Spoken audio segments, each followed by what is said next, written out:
The cold came early in that year. Not the deep cold, not yet, but early enough that the ground along the north face of the ridge had already begun to harden, and the grass in the low fields had gone from brown to something closer to gray, and the sky sat heavy over the valley like a lid pressed down from above. It was the kind of November that reminded people what was coming. Most of them responded the way people always respond when something large and inevitable approaches. They stacked wood higher, they checked their stores, they patched the gaps they had ignored all summer and hoped the patches would hold. They prepared for what they knew because what they knew had always been enough. Agnes Whitmore was not stacking wood. She was standing behind her cabin with a spade in her hands, looking at the ground. She was 64 years old. Not tall, not particularly strong, not anymore. Her hands showed the work of 4 decades, the skin worn thin, over the knuckles, the grip still certain, the kind of hands that knew what they were doing even when the rest of the body had begun to argue. She wore her husband's old coat, too large across the shoulders. She had never bothered to have it altered. It kept the wind off her back, and that was the point of a coat. She stood there for a long moment, looking. Not at the distance, not at the sky, and at the specific ground directly between the back door of her cabin and the leaning structure of her chicken shed 30 feet away. Then she set the blade of the spade against the earth and pushed down with her boot. The ground resisted immediately. Not frozen solid, not yet, but close. The top layer had stiffened into something that required intention to break. She pushed harder. The blade went in 2 inches. She worked it loose, moved 6 inches to the left, pushed again. She had been thinking about this since September, not as a plan at first, as a number, a single specific uncomfortable number that had come to her one evening while she was counting the woodpile for the second time, already knowing the answer would not improve with counting. 3 chords, maybe a little more. Not enough. She had stood there doing the arithmetic the way a person does when the answer is already clear, but the mind needs to walk through it anyway just to be sure it hadn't missed something. The cabin lost heat at a predictable rate. The stove needed feeding at predictable intervals. Every trip between the cabin and the shed opened the back door and let the warm air out and the cold air in, and the stove had to start over, and starting over cost wood, and wood was the one thing she did not have enough of. She had done the calculation 3 times. 3 times the answer was the same. At the rate she was going, she would run out of wood before the middle of February. And in Minnesota in 1892, running out of wood in February did not mean discomfort. It meant something final. Edmund had died in July, a good man, a careful one. He had worked the forests along the river for most of his life, and he had known things about wood and ground and cold that most people in the valley had never needed to learn. He had collapsed at the logging camp upstream on a Tuesday afternoon and had not stood again. The men who brought him home were quiet about it the way men are when they have no words that fit. 4 months. That was how long she had been alone. She did not spend time thinking about whether it was fair. Fair was not a category that applied to weather or illness or the particular shape a life decided to take. What applied was the present situation, and the present situation required a solution. The road that passed in front of her claim was not a busy road, but it was enough riders, enough wagons, enough eyes moving through the valley on their way from one place to another. And when those eyes passed, a 64-year-old widow standing behind her cabin with a spade breaking frozen ground 4 feet from her back door, they noticed. They always noticed things that didn't fit. By the second afternoon, the story had reached Silas Brandt's store. Silas ran the only general store within reasonable distance of the valley. He was a solid man in his mid-50s, broad across the chest with the particular confidence of someone who had spent decades being right about things in a place where being right about things was how you survived. He stocked lumber tools, seed rope nails, and advice. The advice he gave freely, whether asked for or not. When word reached him that Agnes Whitmore was digging in her yard, he rode out to see it himself. He stood at the edge of her property with his boots planted wide and his hands on his hips, looking at the trench she had started. It was perhaps 8 feet long at that point, 3 feet wide, maybe 18 inches deep, running in a straight line from the direction of the cabin's back door toward the chicken shed. He watched her work for a moment. She did not look up. "Agnes," he said. She kept working. "Agnes, are you building a grave or a root cellar?" She stopped, straightened, looked at him with the particular expression of someone who has anticipated the question and has already decided not to answer it fully. Neither, she said. Then what? She looked at the trench, then back at him. A passage, she said. He waited for more. More did not come. He looked at the trench again, then at the distance between the cabin and the shed, then back at her. The arithmetic was not difficult. A covered trench running between the two structures. He had seen root cellars. He had seen drainage channels. He had seen any number of things people dug in the ground for practical reasons. This did not look like any of them. For what purpose, he said, so I can reach the shed without losing heat. He stood there for a moment.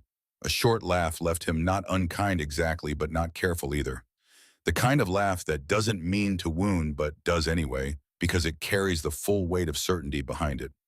Agnes, he said, and his voice had shifted into the patient tone men use when they are explaining something obvious. That's not how it works. She looked at him. The cold will still be there, he said. Underground, above ground, it makes no difference. Cold is cold. Not the cold, she said. The wind. He looked at the sky, he looked at the open field around them, flat and exposed, the kind of terrain that sent winds straight across without obstruction.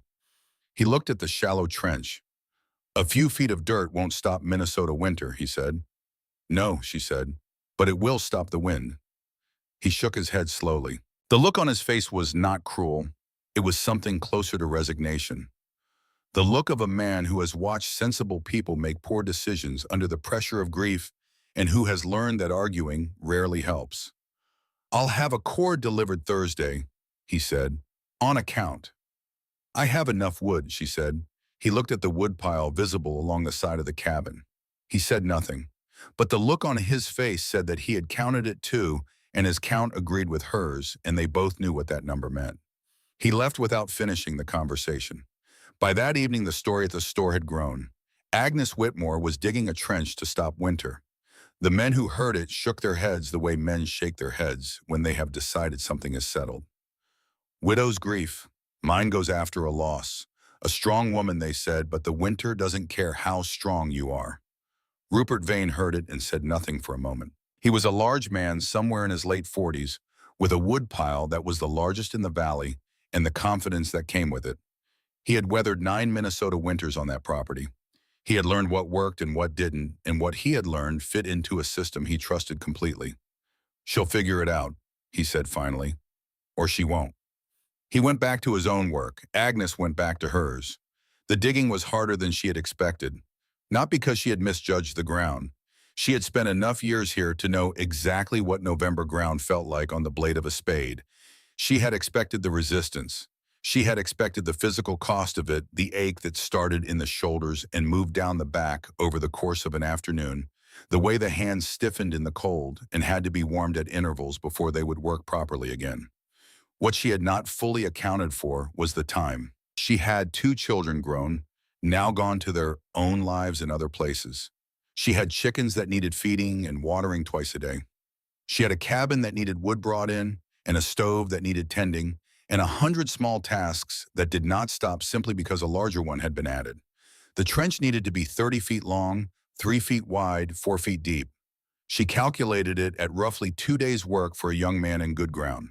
In November, ground alone at 64, it would take longer.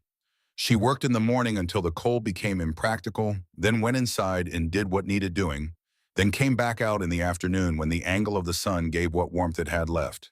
The second day she found the rhythm. There is a particular kind of focus that comes from physical work that has a clear shape, not the frantic focus of emergency and not the dull movement of habit, but something in between. The kind of focus where the mind goes quiet and the body takes over, and the work becomes its own form of thinking. She found that on the second day. The spade going in the soil coming loose, the movement carrying its own logic forward. She thought about Edmund, not in the way grief usually arrives sudden and total, more like the way a familiar voice carries through a wall, present but not overwhelming. She thought about the summer he spent digging their well and the particular afternoon when he had called her over to look at something. She had come skeptical because Edmund had a tendency to find things worth stopping for that she didn't always share. He had crouched at the edge of the half-dug well and pressed his palm flat against the exposed earth below the frost line. "Feel that," he said. She had crouched beside him and pressed her hand to the same place. It was cool, but it was stable. Not the biting, shifting cold of surface air, but something that simply was. Constant, unaffected by what was happening above it. "Below the frost," he said, "the ground doesn't follow the wind." She had nodded, followed it away, gone back to what she was doing. That was the thing about Edmund. He noticed. And the things he noticed had a way of becoming useful years later, in situations neither of them could have anticipated at the time. She stood at the bottom of the trench on the third afternoon and pressed her palm against the wall of earth the same way she had at the well. The same quality was there. Cool. Stable. The surface wind was moving hard overhead. She could hear it, but down here below the surface, nothing moved. That was the whole point. It was not about warmth. She was not building something warm.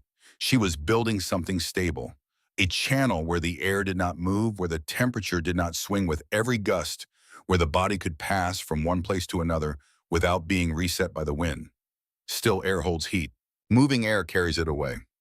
Edmund had given her the seed of it without meaning to.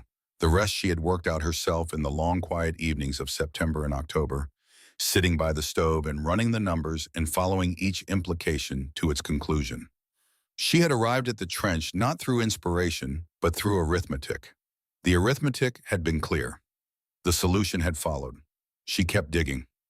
On the fourth afternoon, as she found the creek bedstones she needed for the floor flat roughly even carried up in a wheelbarrow load at a time from the bend in the creek a quarter-mile east. She set them as she went, fitting them close, thinking about water and where it would move and how to make sure it moved away from the structure rather than into it.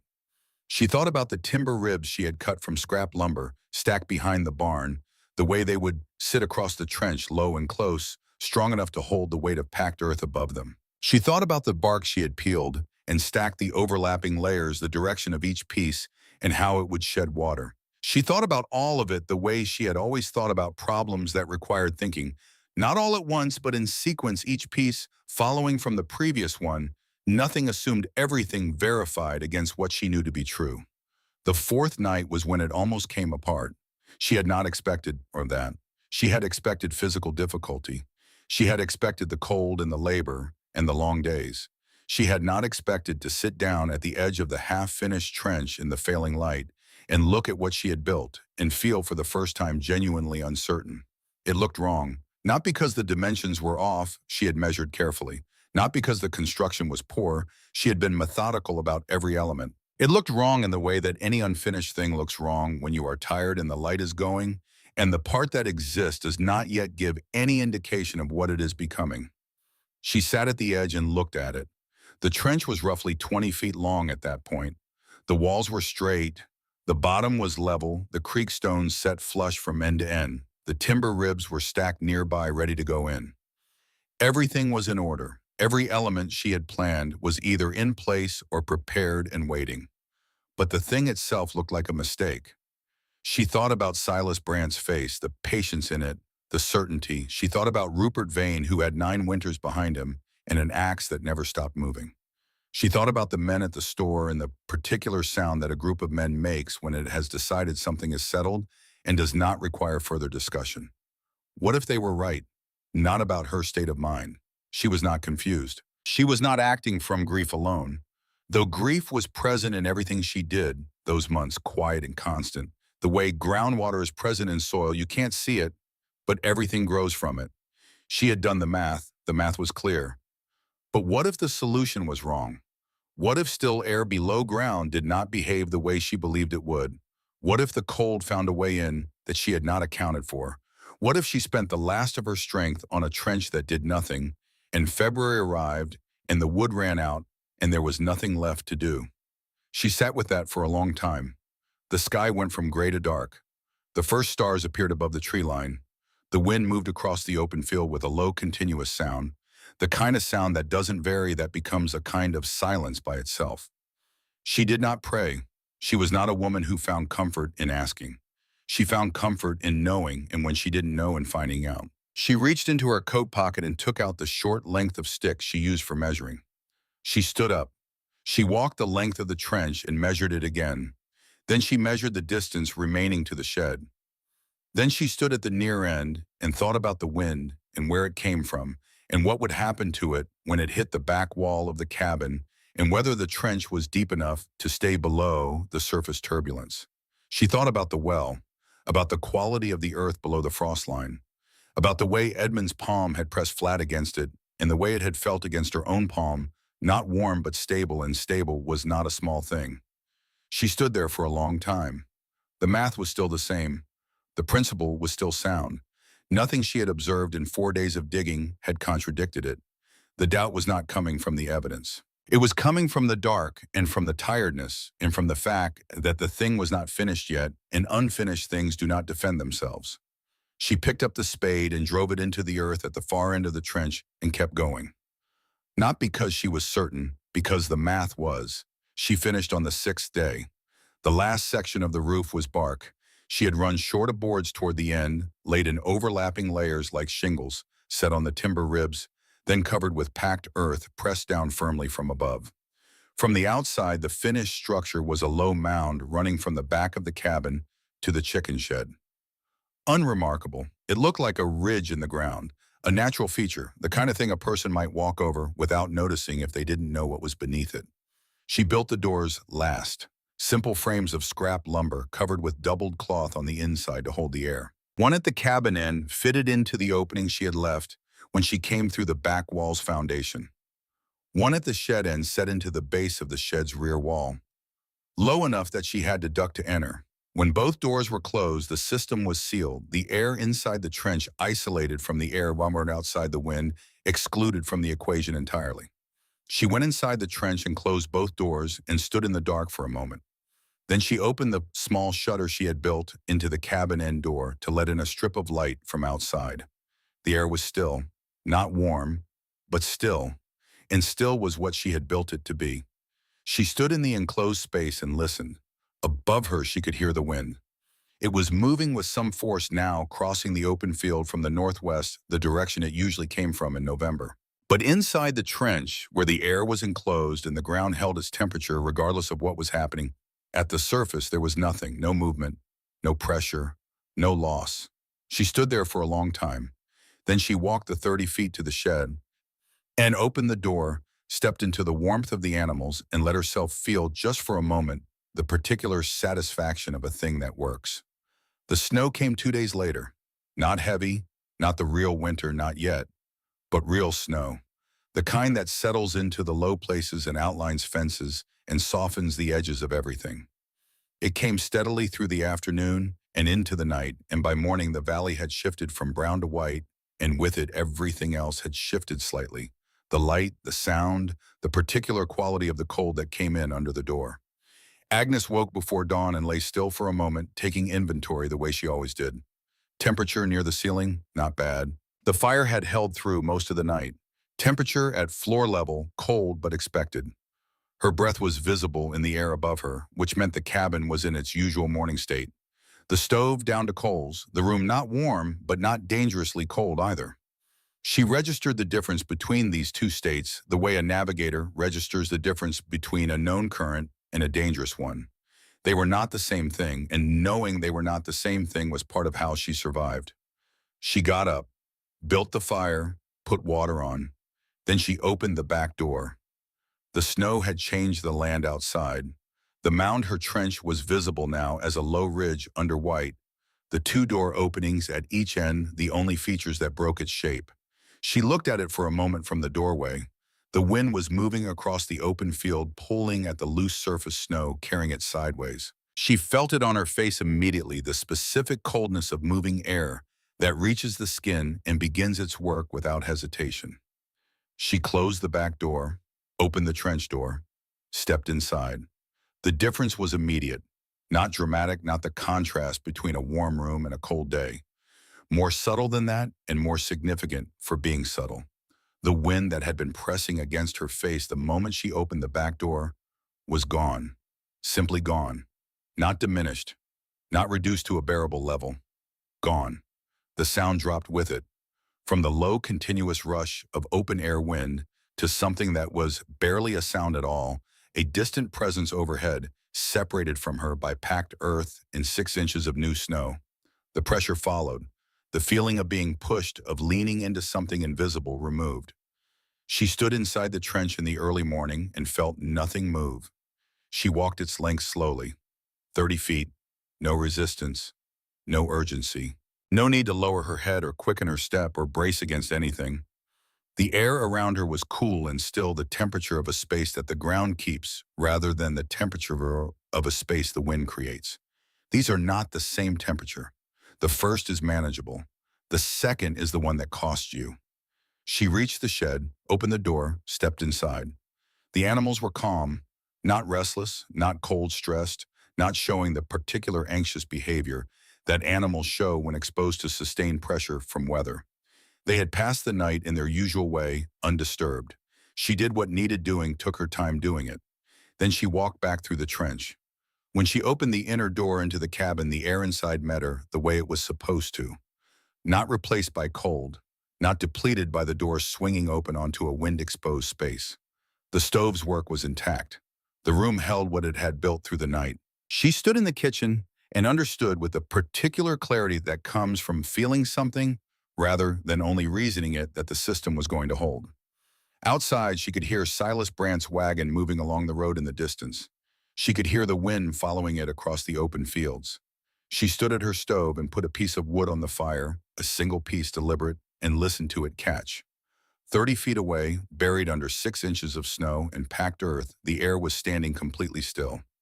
By the time the first real storm arrived, the valley had mostly forgotten about the trench. They had other things to think about.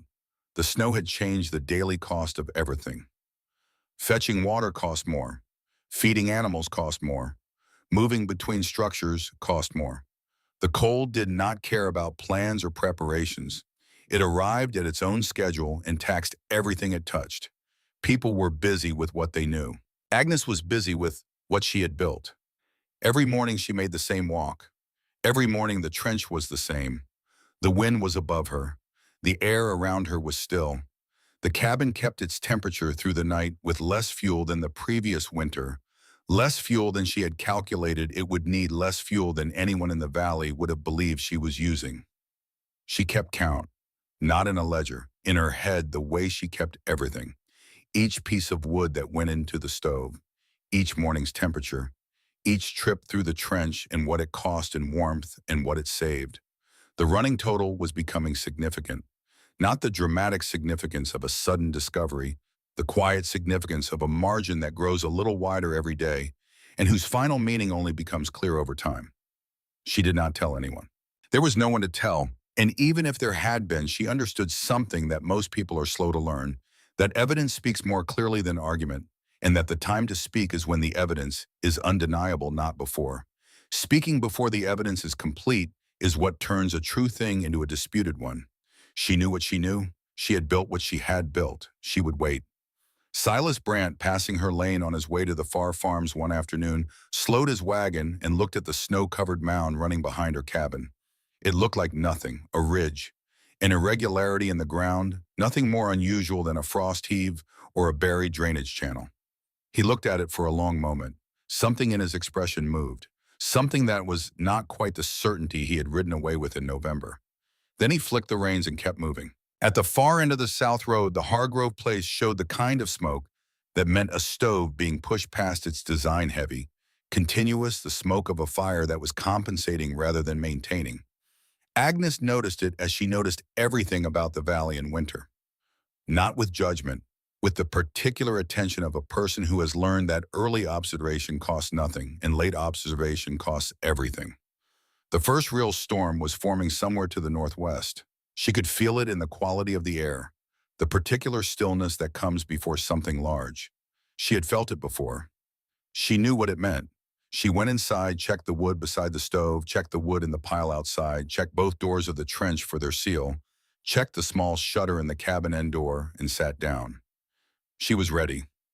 The valley was about to find out whether it was. The storm arrived the way serious things often do, not with announcement, not with the kind of dramatic buildup that gives a person time to feel prepared. It came in overnight while the valley slept, and by the time the first light showed at the edges of the sky, It had already changed everything it intended to change. Agnes heard it before she saw it. She lay still in the dark and listened to the wind working against the north wall of the cabin. Not gusting, sustained. The kind of wind that doesn't vary, that commits to its direction and holds, that finds every gap in a structure and applies itself there with patient, continuous pressure. She had heard that sound before. She knew what it meant for the day ahead and the days after it. She got up, built the fire, stood at the small north-facing window, and looked out at what the storm had already done.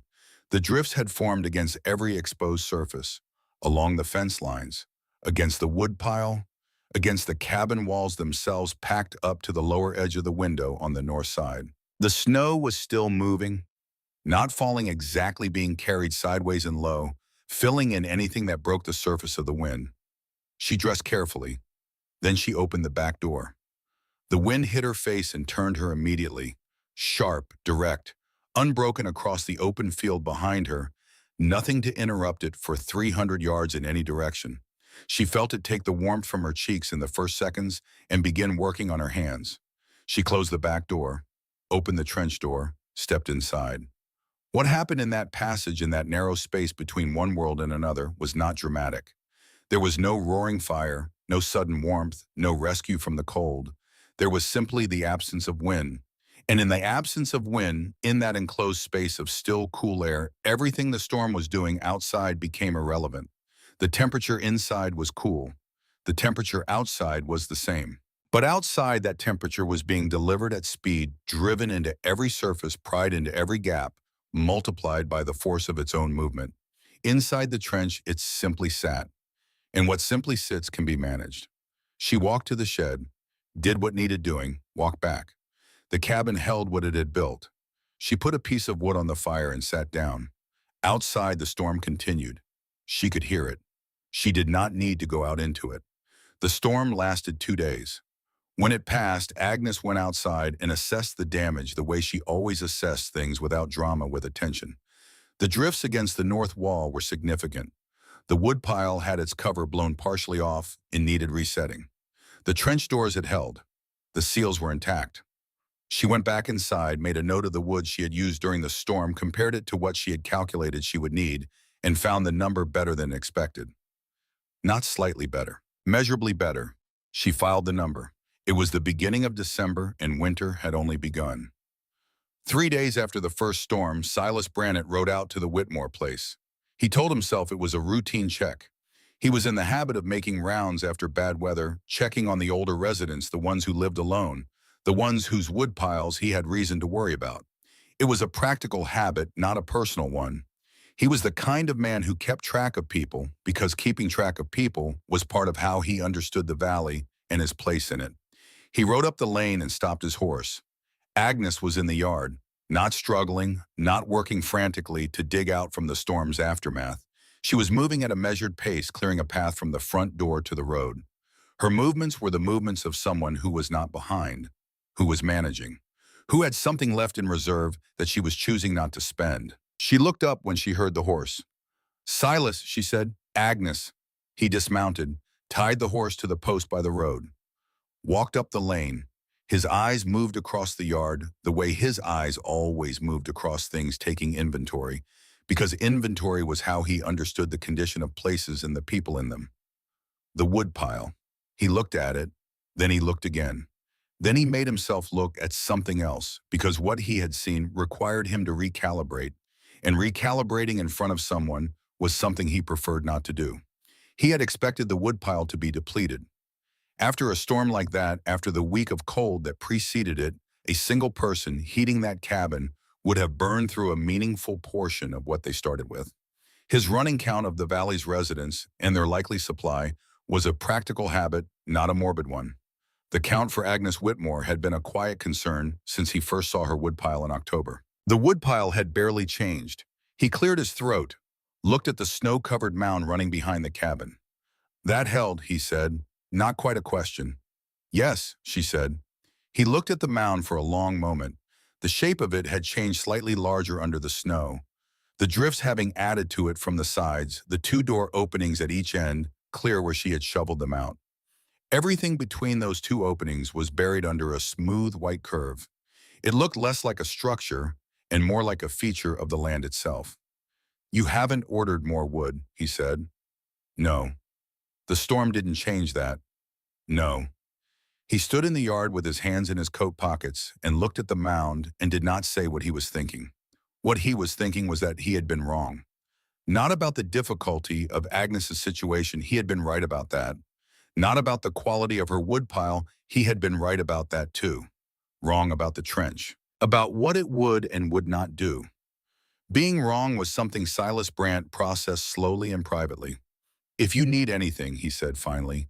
"I don't," she said, "but thank you for checking." He rode back to the store. He did not mention the woodpile to anyone who came in that afternoon or the next day or the day after. But he thought about it. He turned it over the way a man turns over something he cannot quite explain, looking for the angle that makes it fit into what he already knows. Looking for the reason it wasn't what it appeared to be. He did not find that reason, because it was what it appeared to be. The second storm came 9 days after the first.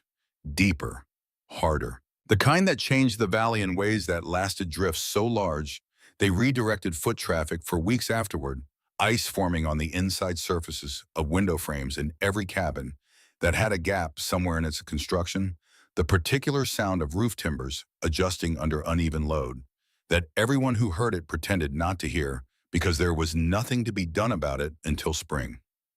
Rupert Vane felt it. He was not a man who admitted difficulty easily. 9 winters had built in him a confidence that was not arrogance exactly, but something close enough to be nearly indistinguishable from the outside. The conviction of someone who has done a thing repeatedly and successfully and therefore believes he understands it completely. He had the largest woodpile in the valley. He had a solidly built cabin. He had built it himself carefully, and it had served him well. He had the physical capability and the experience to manage whatever the winter required. But the second storm took more than the first had, and the first had taken more than he had planned for. Not dramatically more. Just enough that the math he had done in October no longer produced the comfortable answer he had expected when he ran it forward through February and March. He recounted the woodpile the morning after the second storm.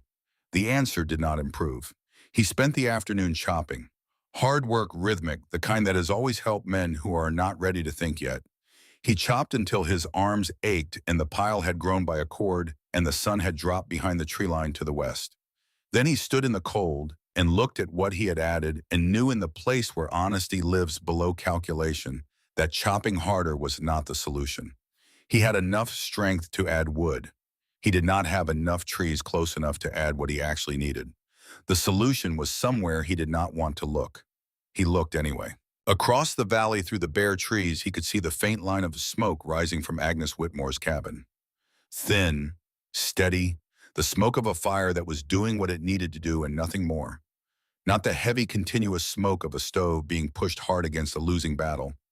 Something measured, something that suggested a system in balance rather than a system fighting for ground. He watched it for a long time. Then he went inside and did not tell his wife what he had been thinking about. He came to Agnes's place 4 days before Christmas. She saw him coming from the front window. She recognized his walk, why deliberate the walk of a man who owns the ground he covers. She watched him come up the lane and noted something she filed carefully. His pace was slightly different from usual. Not slower, more controlled. The walk of a man who has decided exactly how he is going to handle something before he gets there, because if he decides before he gets there, then he will not have to decide in front of anyone. She had the door open before he knocked. "Rupert," she said. "Agnes?" He stood on the step, looked past her briefly into the cabin, then back at her face. "I'll be direct." "Please," she said. "I'm short on wood, not critical yet, but shorter than I should be at this point in the season." He paused, not because he had lost his place, but because saying it out loud to another person required a moment that internal acknowledgement does not. "I'd like to purchase a cord from you. I know you're running lean yourself. I'll pay above market." Agnes looked at him. She had expected something like this. Not specifically Rupert, not this exact moment, but the shape of it. Someone arriving at her door with a transaction in mind, something that could be handled at arm's length that did not require anyone to examine anything too closely. Winter had a way of stripping situations down to their essential parts. This was one of those parts. I don't have a cord to sell, she said. I don't have the surplus. He nodded. He had expected that answer. You could see it in the way he received it. No surprise, no protest. Just the acknowledgement of a man who has accepted that a door is closed and is calculating the next option. He was turning to go when Agnes stepped back from the doorway. Come in for a minute, she said. He hesitated. A man like Rupert Vane does not step into another person's space without knowing why. But something in her voice, not inviting, simply direct the voice of someone who has something to show rather than something to say, made him step through. The cabin was warm, not hot. Agnes did not waste heat on luxury, but genuinely warm in the particular way that means the system producing it is working correctly. Not the warmth that comes right after a fire is stoked and then fades, but the settled warmth of a space that has been maintaining itself. Rupert felt it the moment he crossed the threshold. He felt something else too, the absence of the drafts that moved along the floor of his own cabin when the north wind pressed hard. The absence of the cold pockets near the walls.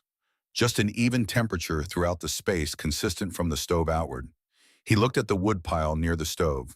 Single pieces stacked neatly. Not excessive. Agnes moved to the inner door and opened it. I can't give you wood, she said, but come and see this. He looked at the open door. Low, dark beyond it. Then he stepped through. What happened to Rupert Vane in that passage was not understanding. Understanding would come later. What happened in that first moment was something earlier and in some ways more important. The moment when the body registers a truth that the mind has not yet accepted. The wind he had stopped noticing, the constant ambient presence of cold air in motion that he had lived with for 9 winters and had integrated into his sense of what winter simply was gone. Simply gone. He stood in the enclosed passage and felt the stillness, and his body recognized it before his mind could frame it, the way bodies always recognize truth before the mind agrees to receive it. He stood there without speaking. Agnes waited. He walked the length of the trench slowly. Not the way a skeptic walks through something he expects to fail looking for the flaw. The way a man walks through something when he is trying to perceive it accurately. At the shed end he stopped and put his hand flat against the earth wall, held it there. The same gesture Edmund had made at the well, and Agnes at the trench wall, and now this man who had come looking for wood and found something he had no category for. Then he turned back. He stepped back into the cabin without speaking. Agnes followed and closed the trench door. He stood in the center of the room and she could see in his face that something had happened in that passage, not full understanding, not yet. Something earlier than understanding. The specific moment before a man admits he needs to ask a question he has been refusing to ask. She did not press him. Some things needed to travel at their own speed. A man like Rupert Vane arrives at things by his own route, and arriving is what matters, not the speed of arrival. He put on his hat. I won't take your wood, he said. I no go, she said. He went to the door and stopped. That passage, he said without turning around. The air in there. Yes, she said. He stood there for another moment. Then he went down the steps and out into the cold back toward the road, back toward his property with its diminishing wood pile and its 9 winters of practice and its 1 winter of insufficient preparation. She watched him go. His walk was the same wide, deliberate walk it had always been. But she could see in the set of his shoulders and the slight alteration of his pace that he had felt something in that trench which he had no explanation for. And a man like Rupert Vane, once he has encountered something he cannot explain, does not put it down. He carries it until he understands it. He would be back. She went inside, put a piece of wood on the fire, sat down. The fire held. It was 2 nights after Rupert's visit when Agnes caught Silas Brand at the trench. She had gone to the shed in the early evening later than usual, the day having gotten away from her in the way days sometimes do when the small tasks multiply, and was coming back through the trench in the near dark when she heard something at the cabin end door. Not loud. A sound that shouldn't have been there. A sound that didn't fit the pattern of a closed and sealed space. She stopped inside the trench and waited. The door opened slightly, stopped. A hand appeared at the edge of it, touching the frame. Then the shape of a head silhouetted against the faint exterior light, looking in. Not entering, just looking. The particular posture of a person who wants to perceive something without committing to the act of perceiving it. She recognized the shape of the shoulders.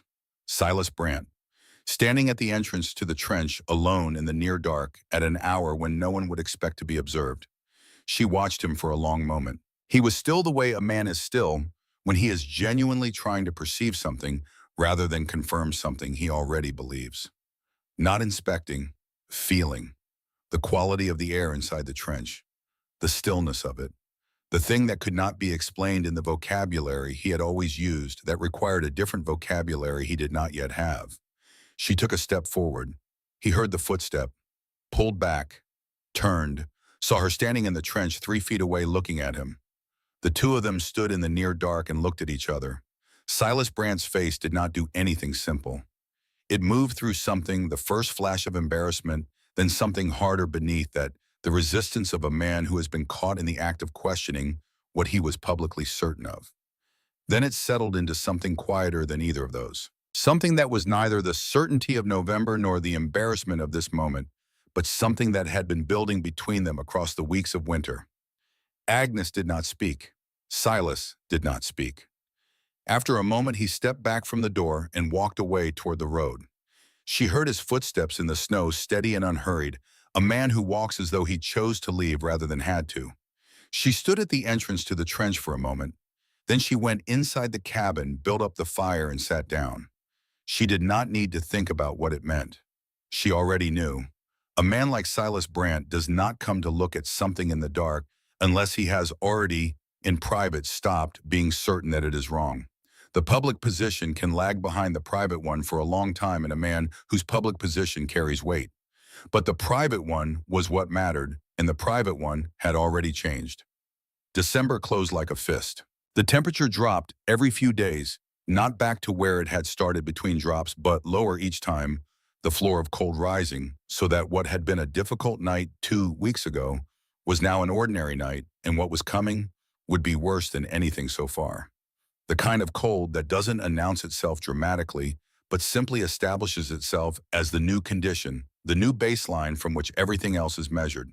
Wood piles were beginning to matter in the way they only begin to matter when people realize they are finite, and the winter is not. Agnes watched the valley from the particular distance of someone who has already solved her own problem and cannot solve anyone else's. She was not indifferent to her neighbors. She had lived among them for 30 years. She understood their situations because she had been watching them accumulate since October, the choices made in abundance that only become visible as mistakes when scarcity arrives. She could not give them what she didn't have. She could not build their trenches for them. She could not reach back to October and change the decisions they had made when the ground was soft and the sky was clear and winter was still theoretical. What she could do was manage what she had built and be steady and be here when the time came. She fed the stove in the morning at midday, and in the evening, the bare minimum, the cabin required no more. The fire burned low and steady. The room held its temperature. The trench did its work in the dark under the snow without anyone seeing it, which was fine. Work does not need to be seen to be done. Outside, the valley was entering the part of winter that separates what people plan for from what winter actually is. The storms had not been extraordinary by historical measure. The cold had not broken any records that anyone could cite. But it had been sustained, and sustained cold has a different character from dramatic cold. It finds weaknesses that a single severe event might skip. It works them wider slowly day by day until small miscalculations from October become serious problems in January. Rupert Vane was at his woodpile every morning now, not chopping, counting. Silas Brandt had added a third fire to his store, which meant the building was losing heat faster than 2 fires could compensate for, which meant something in its structure was failing a gap somewhere, a seam that had opened a place where the coal was getting consistent purchase. Agnes had noticed the change in his chimney smoke from the road, heavy and continuous where it had once been moderate and intermittent. At the far end of the South Road, the Hargrove place showed smoke that burned all day without pause, the smoke of a household that was spending rather than saving because spending was all that was left. Agnes knew what was coming. She knew it would come to her door. She was ready. The third storm was building to the northwest. She could feel it in the quality of the silence on the night before it arrived, the particular stillness of open ground that is holding its breath before it acts. Not the stillness of the trench, which was the stillness of something protected and enclosed. The stillness of something that is about to stop being still. She went to bed at a reasonable hour. She slept. Outside, the stars were sharp and close in the frozen sky, the way stars are sharp and close when the air has been stripped of everything soft. The temperature was dropping toward the coldest reading the valley had recorded in 4 years. In every cabin, on every road in that valley, fires were burning, wood piles were diminishing, and the margin between what people had planned for and what was actually happening was growing narrower with every hour. The third storm hit on the last day of December. It arrived with the completeness of a thing that has been building for a long time and has finally committed. Snow that came horizontally. Wind that did not gust, but simply held applied in one direction at one sustained force. Cold that did not bite, cold that pressed, that surrounded, that made every structure in the valley begin the work of deciding how much it could hold and for how long. By midday, the road through the valley was not drifted over. It was gone. The landmarks that defined distance and direction had disappeared. The valley had become a single white surface with no reference points, and the wind moved across it like something that knew where it was going. Agnes went through the trench 3 times that day. Each time the same. The world above the mound doing everything it was doing, and the world below the mound doing nothing. The transition between those two worlds as sharp as a line drawn on paper. At the shed end, the animals were calm. At the cabin end, the fire held. She stood at the midpoint of the trench on her second trip and listened to the storm above her. The sound of it was muffled by earth and snow, reduced from a roar to a low presence the way a river sounds from a distance. Present and real, but not here. Not in this space. She stood there and thought about what Rupert had said in November. She'll figure it out, or she won't. The dismissal of a man who had considered the situation and assigned it a probability and moved on. She did not hold it against him. She had been the same kind of person in her own way, practical, focused on what was in front of her, skeptical of solutions that departed from what she knew had worked before. Edmund had been the one who stopped and pressed his palm against the earth and said, "Feel that." She had been the one who had filed it and moved on. It had taken Edmund's death in a September calculation and 6 days of digging to bring those two things together. She walked on to the shed, did what needed doing, walked back. The cabin was holding. The fire was intact. She sat down, picked up the book she had been reading, put a piece of wood on the coals. Outside, the last day of 1892 was doing everything it had come to do. Inside, the fire burned steady, and the room held, and Agnes Whitmore found her place on the page and read. January arrived without ceremony. No storm to mark the turning. No dramatic shift in temperature or quality of light. Just the quiet continuation of cold that had already established itself as the permanent condition of things, the kind of cold that has stopped announcing itself because it no longer needs to. It was simply there, woven into everything. Present in the walls of every structure in the valley and the ground underfoot, in the particular silence that settles over a landscape when everything in it has made itself as small and still as it can in order to survive what is coming next. Agnes noticed the change not in the cold itself but in the valley. The rhythm of it altered.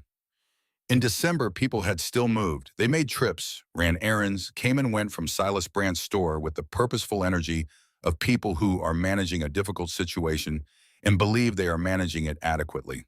In January, that movement slowed. Not stopped, slowed the way a river slows when it is approaching something it cannot yet see.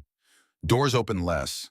Trips were consolidated, abbreviated, made only when the cost of not making them exceeded the cost of going out into the cold. The valley contracted around its woodpiles the way a living thing contracts around its warmth, when warmth becomes the only thing that matters. She saw it from her front window. The road that had carried steady traffic through the fall and into December now showed long stretches without a track. When someone did pass, they moved quickly, heads angled down against the wind, no stopping, no conversation at fence lines.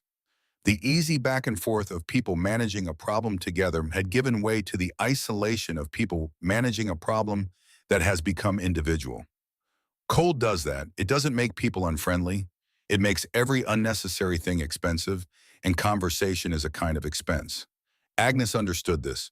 She had lived in this climate long enough to read its stages. This was the stage where the margin between what had been planned and what was actually needed began to close, where the woodpiles that had looked adequate in October began to look different in January's honest light. This was the stage where the decisions made in abundance became visible as either correct or insufficient, and there was nothing left to do about the insufficient ones. She went through the trench every morning. Every morning, the cabin end door, the still air, the 30 feet, the shed end door, the animals, the return. The cabin held its temperature overnight. The stove required what it required and not more. The numbers continued to work. Rupert Vane came back on the 14th of January.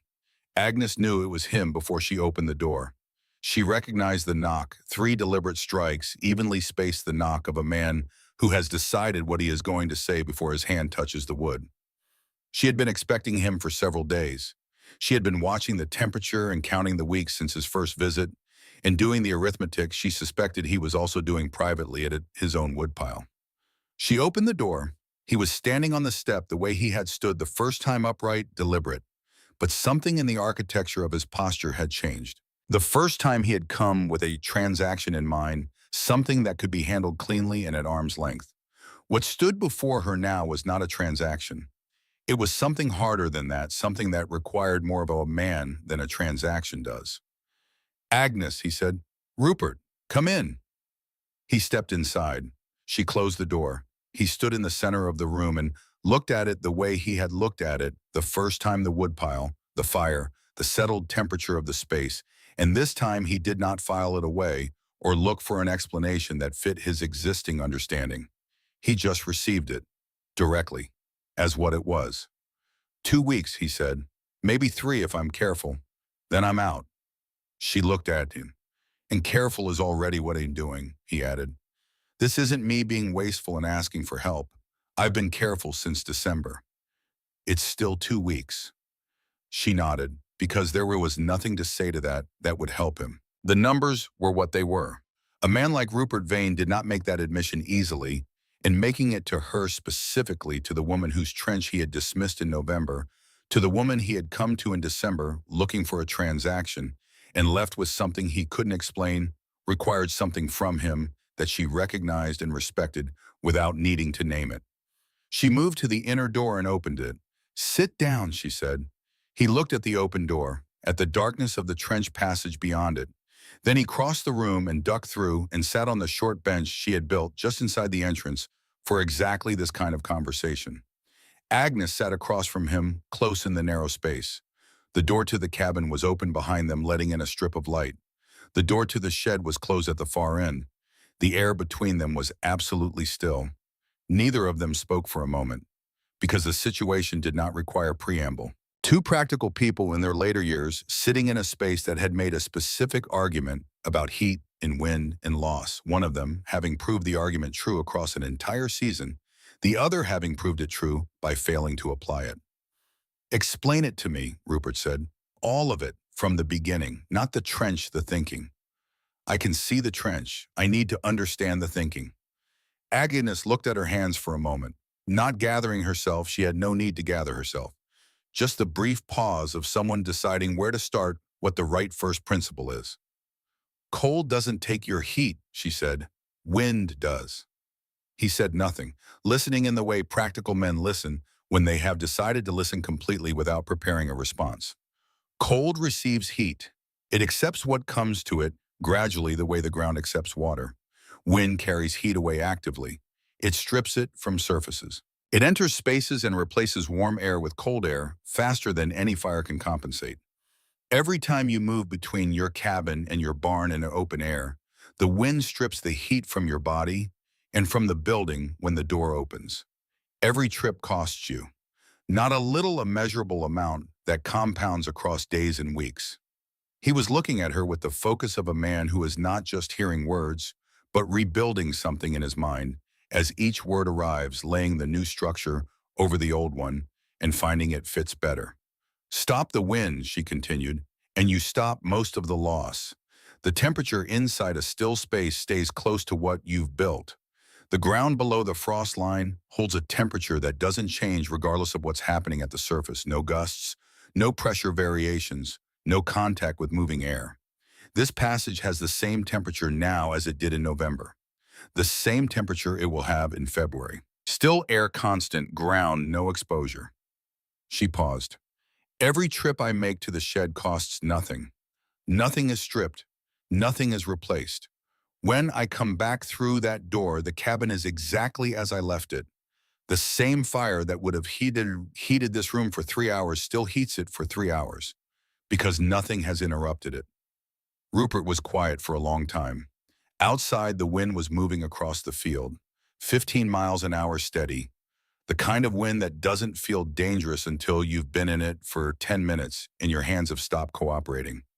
Up here in the still space under packed earth and snow, that wind was a sound from another world. All this time, he said. Yes. I've been trying to make more heat. Yes. And you stopped losing it. Yes. He said the last part again quietly to himself rather than to her. The way a man repeats something when he is pressing it into a place where it will stay, where it will become the foundation of a different kind of thinking. She recognized that.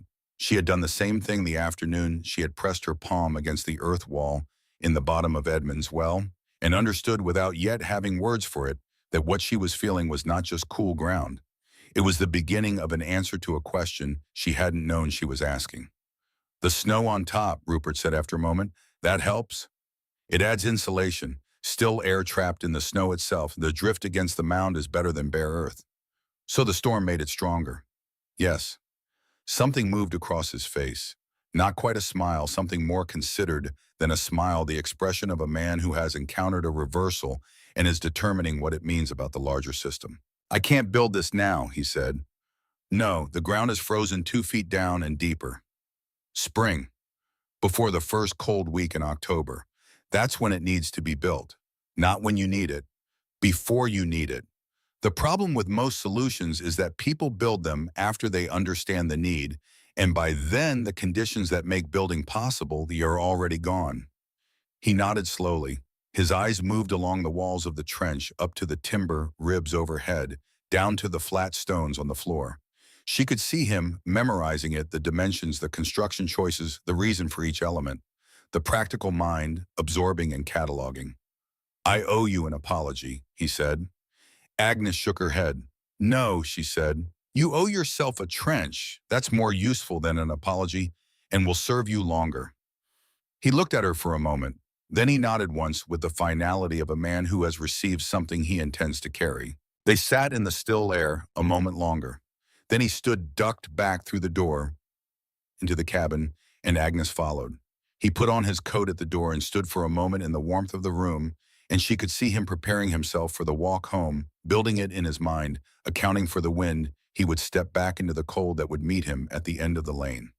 Come back in the spring, she said. I'll show you where to start the measuring. He went down the steps and out into the cold.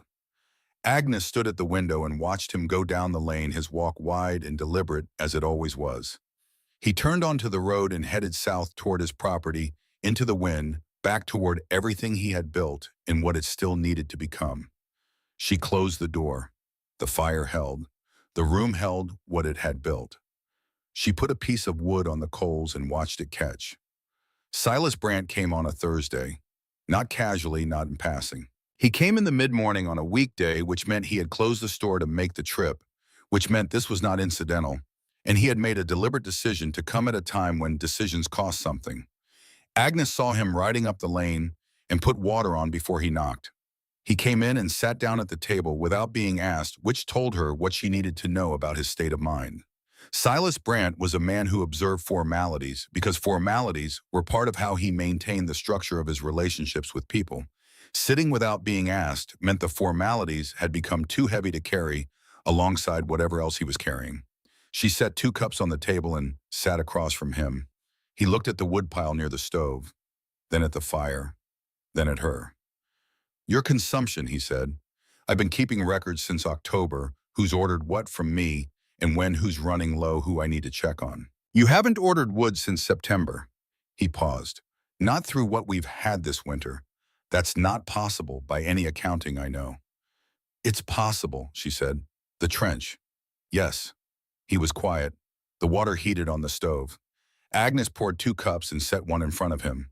He held it without drinking, using the warmth of it, the way people use warmth when they are in the middle of saying something difficult and need something to hold on to. Why didn't you explain it from the beginning, he said. I mean, truly explain it.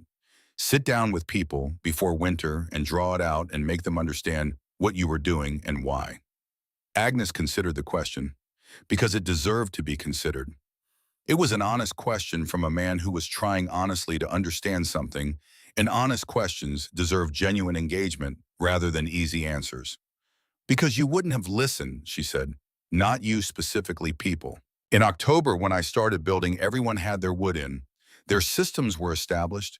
Those systems had worked before, and there was nothing in October that required anyone to reconsider anything. She looked at her cup. A widow digging in her yard is not the kind of messenger that causes people to stop their preparations and rethink their approach. Not when their approach has been working for years. Not when what I was proposing was something none of them had seen before. Silas said nothing. People listen when they're cold, she said. Not before. That's not a criticism of people. It's just how it works. The need has to be present before the solution is receivable. I knew that. I built what I built, and I waited for the need to arrive. He was quiet for a long time. Agnes drank her water and let the silence be what it was, the silence of a man working through something at his own speed. The snow on the mound, he said finally, it doesn't collapse it. The shape distributes the weight. Nothing concentrates at any one point, and the temperature inside stays within a few degrees of where it was in November. The ground maintains it. Surface conditions don't reach it. He nodded slowly. She could see him working through the mechanics the same way Rupert had worked through them, the same process of reconstruction she had watched happen in the enclosed space of the trench. But Silas's version was different from Rupert's. Rupert had needed to understand the mechanics because he was a builder and mechanics were how he understood the world. Silas was doing something harder. He was revising a judgment he had delivered publicly and with confidence in front of others at a time when being publicly confident was part of his function in the community. That kind of revision happens differently than a purely technical one. She did not help him with it. It was his to do. The laughing, he said, at the store. In November. I led that. Yes, she said. I'm sorry for it. She looked at him because the apology was real. She could hear the difference between an apology that is managing a social situation and an apology that comes from a man who has looked at something honestly and found himself on the wrong side of it and said so without qualification. Silas, she said, you've been making rounds all winter, checking on people after every storm, keeping records of who's running short. You brought the Hargrove family a cord of wood in December when you saw the smoke from their place had changed and you didn't charge them for it. She paused. I know because Miriam Hargrove told me when she came to borrow needles in early January, and she said it without knowing I would pass it on, which is the kind of telling that means something. He looked at her. You were wrong about the trench, she said. You were right about other things. People usually are both at the same time. It's not a contradiction. It's just the condition of being someone who makes decisions under uncertainty. He sat with that. Then he drank his water. They talked for another hour, not about the trench in the abstract that had been covered. They talked about the specific construction, the timber ribs and their spacing, the way the bark sections overlap for drainage, the reason for the stone floor rather than packed earth, the importance of the door seals and how to make them tight enough without making them so tight that moisture built up inside. He asked practical questions and she gave practical answers, and by the end of it, he had what he needed to build his own when the ground softened. At the door, he stopped. In the spring, he said, I'd like to put a drawing in the store window, the construction, so people can see how it works before they need to decide whether to build one. Agnes looked at him for a moment. Put the drawing up, she said, leave my name off of it. He looked as though he might argue, as though he thought attribution was part of what she was owed. People will build them or they won't, she said. That's what matters, not whose name is on the idea. He held her gaze for a moment, then he nodded. He rode back down the lane and Agnes watched him go, a man who had come in carrying something heavy and was leaving a little lighter. Not because the weight had been taken from him, but because he had set some of it down himself. She closed the door. February held. The cold did not break. The wind did not ease. The snow that had fallen in the last week of January compacted under the weight of what fell in the first week of February, and the valley became a place defined entirely by its relationship to warmth, who had it, who was maintaining it at cost, and who was simply spending what they had left and hoping the season would end before the supply did. The distances between those three categories had grown wide and clear. The third storm came on the 8th of February. It was the worst of the season by every measure. Agnes had known it was coming. 3 days before it arrived, she had read it in the behavior of the animals in the shed, in the particular pressure change she felt in the air when she went through the trench on the 5th, in the quality of the silence that preceded it. She spent those 3 days making certain everything that could be checked was checked. The seals on both trench doors, the secondary cloth layer inside the cabin end frame, the position of the remaining wood pile moved closer to the sheltered wall of the barn where it would not drift over. Every element of the system examined, confirmed, and prepared. When it arrived with the character of something that has been building for a long time and has finally permitted itself to commit. Wind that made everything before it seem like preparation. Snow that moved horizontally for 8 straight hours and then kept moving, driven into every surface, finding every gap with the patience of water and the force of something that does not tire. Temperature that dropped below what the valley's oldest residents had recorded for a sustained period and held there across 2 full days and into the third night. By the second morning of the storm, the road through the valley had not just disappeared, it had been replaced by a terrain that bore no relationship to a road. The drifts were architectural in scale, 6 feet against the north wall of Agnes's cabin, 8 feet against the tree line along the eastern edge of her property. The 2 door openings of the trench, which she had cleared every morning, were banked on both sides by walls of compressed snow that she had to push through to reach. Agnes went through the trench on the first morning of the storm, and the second morning and the third morning, each time the same. Above the mound, everything the storm had brought. Wind at sustained force, snow still moving in sheets, cold that pressed against every surface it touched and found the gaps and worked them. Below the mound, nothing, still air. The temperature of deep ground which does not follow wind or storm or the ambitions of any particular winter. Constant, unchanged, the same as it had been in November and December and every morning since. She did not think about the storm as she moved through the trench. She thought about the animals and the water and the small maintenance tasks that keep a system running across time. She moved without urgency, without bracing, without the accumulated costs that open-air movement in that kind of cold would have required, would have demanded in the way serious cold demands things from the body that the body eventually runs out of to give. On the second morning at the midpoint of the trench, she stopped. She stood in the still air and listened to the storm above her, muffled through packed earth and the deep snow that covered the mound, reduced to a low ambient presence, the sound of something large happening at a distance. Present, real, but not here. She stood there and thought about all the energy being spent on the surface of the world in this moment, all the heat being generated in every cabin, and all the heat being stripped away by the wind as fast as it was made. All the fires burning hard, and all the wood piles dropping faster than they should. All the cold finding the gaps in every structure that had not been tight enough and had not known it until now. She stood in this narrow space under the frozen ground and felt none of it. Not because she was warm. She was not warm. The temperature in the trench was the same as the temperature outside, the same number on a thermometer. But the number on a thermometer does not tell you the whole truth about cold. The whole truth includes the wind. Still cold and moving cold are different things, the way still water and moving water are different things. You can stand in still water. Moving water takes you with it. She had not built warmth. She had built stability. And stability across time is what warmth actually depends on. Edmund had understood something about that without ever saying it in those terms. He had understood it in the way people understand things they live close to, through the body, through observation, through the accumulation of small noticings over years. The ground doesn't follow the wind. 5 words. She had filed them and carried them for years without knowing she was carrying something she would need. She walked onto the shed, did what needed doing, walked back through the still air to the cabin door. The room was holding. The fire was intact. The stove had not been reset by the act of her moving through the world. She sat down, put a piece of wood on the coals, picked up her book. Outside, February did everything it had come to do. The storm broke on the fourth day, not gently. The wind dropped first, not gradually, but in stages, as though someone were lowering it in increments, each increment a little closer to quiet. Then the snow thinned from horizontal sheets to scattered flurries to nothing. Then the sky changed from the white of active weather to the pale hard blue of cold that has spent itself the color of clarity rather than continuation. Agnes dressed and went outside. The cold hit her immediately.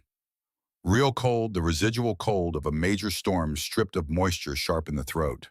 She stood in it for a moment, letting her body adjust, taking stock. She walked toward the road. At the road, she stopped and looked both ways down the valley. This was something she had done all her life, this particular position, this particular view of what the land between her property and her neighbor's properties was telling her. In summer, it told her about crops and weather. In winter, it told her about fires. To the south, Rupert Vane's place. The chimney showed smoke, thin, steady, the smoke of a system that was holding. She had not doubted he would make it. Rupert Vane was too capable and too experienced to fail simply from running short. He had found ways to stretch what he had managed the problem with the discipline of someone who understands problems even when he has not fully understood this particular one. But she could see, even from this distance, that the woodpile along the side of his barn was significantly lower than it had been in November. He had made it through the storm. Whether he would make it through February depended on what February had left. To the north, Silas Brandt's store. Smoke there too heavier than it should be. The building was burning hard to recover what the storm had taken from it. The gap in its structure, whatever it was, wherever it was, had been found again by the storm and used. He would need to find it himself before the next cold spell or the next winter would begin the same way this one had continued.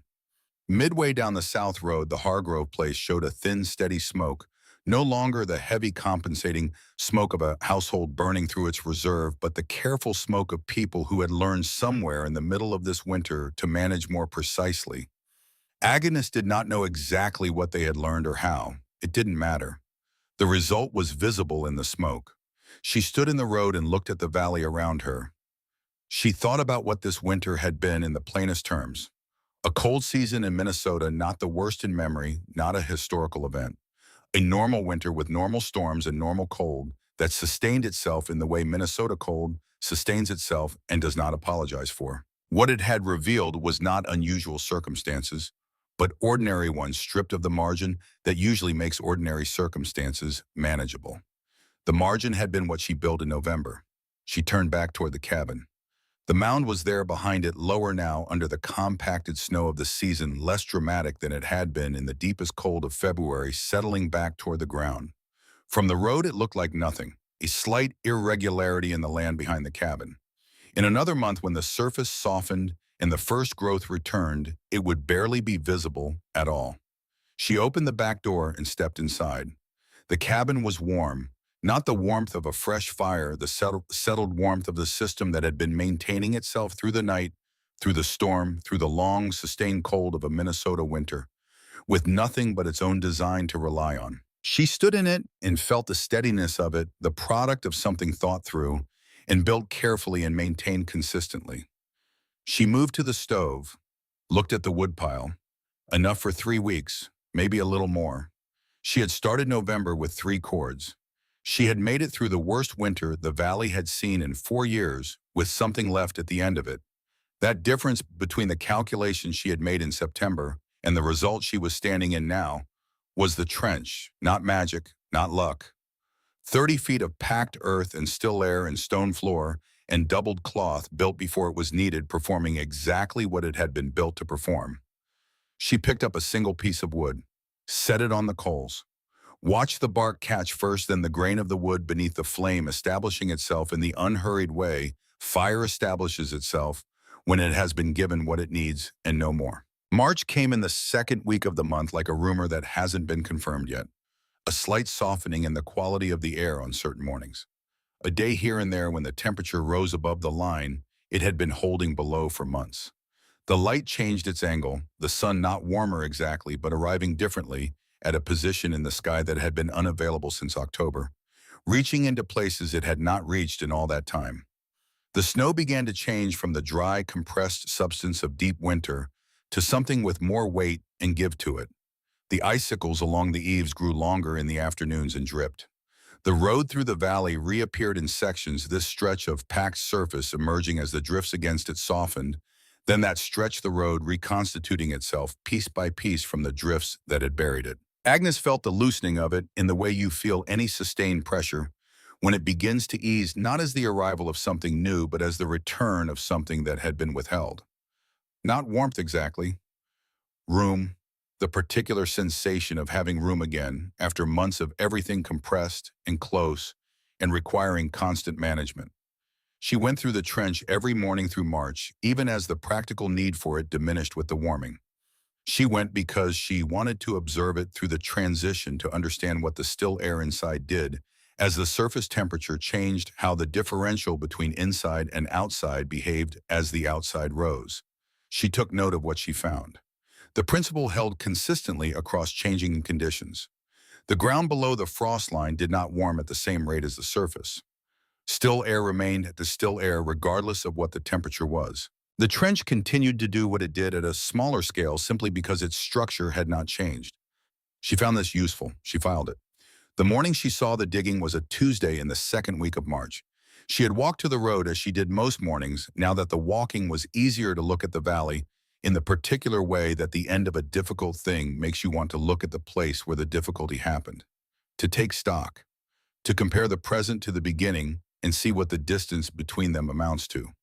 The air was above freezing for the first time in weeks, soft in a way that felt like a new quality rather than the absence of an old one. The sky was a different blue than it had been all winter, less absolute, less certain of itself. She looked south first. At the far end of Rupert Vane's property behind the barn, she could see movement. A figure working at the ground with a spade, moving with the particular deliberate rhythm of someone who is not clearing or drainage digging, but measuring. She could see even at this distance, the straight line of it, the work running between the barn and the smaller structure at the back of the property, 30 or so feet, the same distance she had measured in November on the same kind of morning with the same kind of purpose. She watched for a long time. Then she looked north. At the Calloway place, a young family, 2 children who had come through the winter hard and knew it, she could see a string line tied between 2 stakes at the back of the cabin, marking a specific path between 2 structures. The measurement of something not yet built, the preparation that precedes the work. She looked further. At the Dennison farm, 3/4 of a mile up the north road, a figure standing behind the house looking at the ground between the house and the equipment shed. Not digging yet, not measuring yet, just standing there looking at the specific ground between 2 structures, thinking about what was under it and what could be made from it and what it would mean for next November. 3 separate properties, 3 separate people, all of them doing the same thing. None of them had come to her. None of them had knocked on her door and said, "Agnes, we see it now, Agnes, we should have listened. Agnes, tell us how you did it." That was not how it worked in a community like this, and she had not expected it to work that way, and she did not need it to work that way. But the shapes they were measuring, the distances, the widths, the particular line drawn between a main structure and a secondary one at the back of a property, those were not guesses. Those were observations that had accumulated across a winter and had reached the point where they required action. Someone had looked at a thing that worked and had quietly decided to build it. That was Agnes understood how most true things actually spread. Not through announcements, not through the formal reversal of public positions, not through credit given and received in the open where everyone can see the accounting, through the quiet observation of results over time and the private decision to build what works and the willingness to begin before anyone is watching. She stood at the road for a long time. The morning was still cold enough that her breath was visible, still cold enough that she could feel the temperature at her cheeks and hands. But there was something different in it now, something in the angle of the light and the give of the air, and the sound of water beginning to move in the creek bed where it had been silent for months that said the main thing was over. That what remained was the long, gradual return of everything that had been suspended. She thought about Edmund. She thought about this afternoon at the well. His palm pressed flat against the earth below the frost line, his voice saying something so simple it had taken years to become usable. She thought about September and the woodpile and the number that didn't improve with counting. She thought about November and the 6 days of digging and the fourth night when she had sat at the edge of the unfinished trench in the failing light and nearly stopped in the measuring stick she had taken from her pocket and the calculations she had run again and found unchanged. Not because she was certain, because the math was.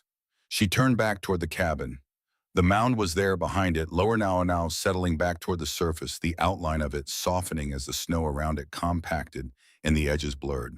In another month, it would look like a natural feature of the land, a slight ridge, an irregularity that had always been there that anyone looking for the first time would not think to question. What was underneath it would not change. The still air, the ground temperature, the stone floor, the timber ribs, the doubled cloth doors. It would be there in October when the first cold arrived and the calculation needed to be run again. It would be there in November when the first snow fell and the wind came from the northwest across the open field. It would be there the winter after this one and the winter after that, performing exactly what it had been built to perform, as long as the wood held and the doors sealed and someone went through it every morning and did what needed doing. She opened the back door and stepped inside. The cabin was warm. The fire from the night before had held through the morning, as it had held every morning since November, as it would hold every morning forwards as long as the system that supported it was maintained. She moved to the stove, looked at the woodpile. 3 weeks remaining, maybe 4. The winter had come with everything it had. She had been here when it arrived. She was here when it was leaving. The wood was still there. She picked up a single piece, set it on the coals, watched the bark catch the grain, catch the flame find its place, and settle into the steady burn of a fire that knows what it is doing. Outside somewhere in the valley, 3 spades were going into the ground. The shapes that would be built would not carry her name. They did not need to. She pulled her chair to the window and sat down and looked out at the morning. The valley emerging from its long compression, the road showing itself again through the retreating snow, the smoke from the cabins rising straight up into the still air for the first time in months, because the wind had finally for the first time since October decided to rest. Everything she had built had done exactly what she had built it to do. Not fight the winter, not outlast it through force or volume, or the kind of sheer stubbornness that wears itself out before the thing it is fighting does. Something simpler than any of that and more durable than any of that and available to anyone willing to think it through before the ground froze. She had simply stopped letting it take what was hers.